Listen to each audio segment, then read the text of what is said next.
Dans le cadre du festival Images et Santé ici à l'Université de Liège et au CHU certainement en particulier, nous ouvrons notre salle d'opération au grand public et à tous ceux qui s'intéressent au domaine biomédical pour qu'ils puissent découvrir et observer comment se déroule une intervention habituelle.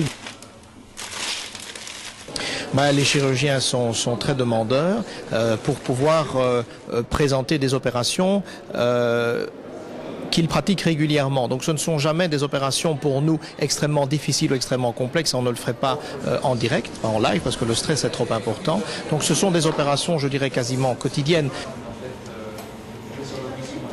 On prépare le champ opératoire, on s'aide des infirmières pour voir comment placer nos caméras pour éviter de gêner l'anesthésiste qui se trouve derrière où se trouve la caméra, qui est en somme une place quand même assez stratégique pour éviter tout contact avec le patient. Il y a le champ opératoire qui va se mettre en place et on ne peut rien toucher, donc il faut faire ça absolument maintenant parce qu'après c'est trop tard.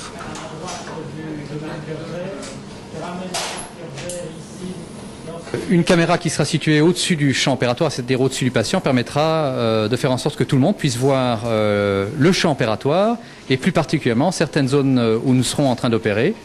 Je pense que moyennant quelques informations, une image et des prises de vue un peu inhabituelles pourront devenir compréhensibles à la majorité de notre public. Présentation,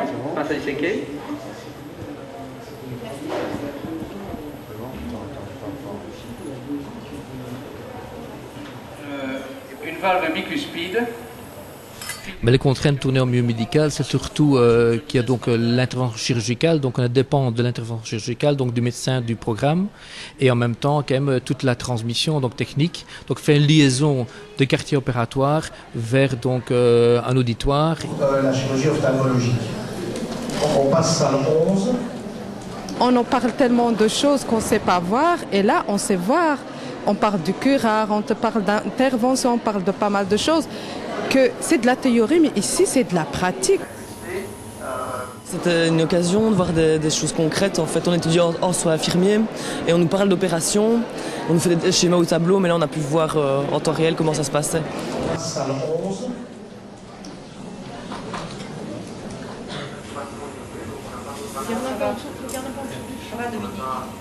La transmission en direct, ça permet, je pense, de dédramatiser, de poser des questions à l'opérateur en direct, soit parce que soi-même on a été opéré, ou parce qu'on va l'être, ou simplement parce que quelqu'un de sa famille a eu ou a un problème, ou tout simplement pour s'informer.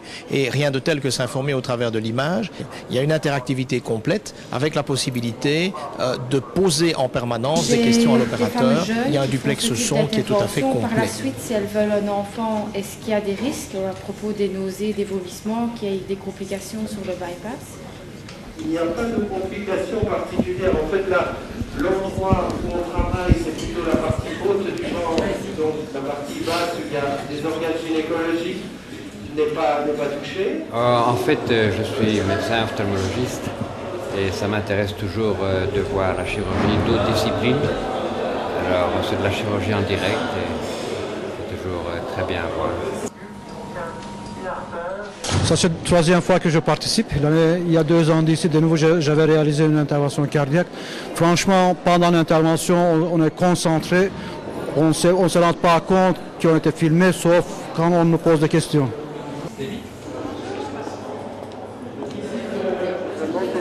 C'est assez intéressant, c'est diversifié et c'est bien expliqué, donc on comprend très bien et c'est pour tout public.